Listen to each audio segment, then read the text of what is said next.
Hello guys, welcome to my channel. Today we are going to see how to fix a critical error where start menu isn't working. We will try to fix it the next time you sign in Windows 10 or Windows 11. Let's fix it guys. Method 1 is to uninstall the latest update. To do this, you just need to press in keyboard Ctrl Shift plus Escape key together to open up a task manager. Select run new task option and type here appwiz.cpl.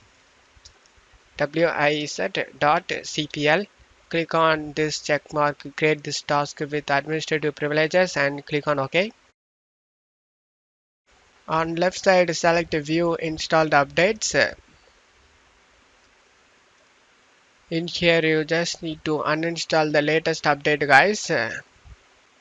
In my case, the latest update is 11/9/2024. You just need to select uninstall the latest update you have. Select uninstall and uninstall it.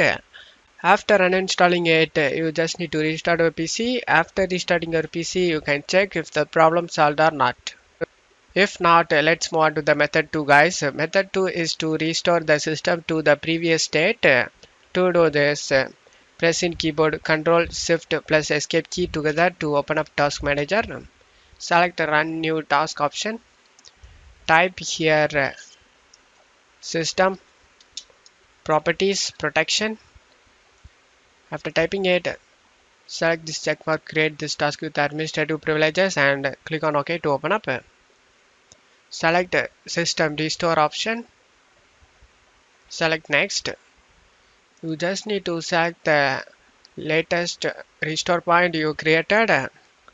After selecting it, you just need to select Next and continue the restore process. After your system get restored, your problem should be fixed guys. And that's it for today's video guys. Give me a like and subscribe. Thank you.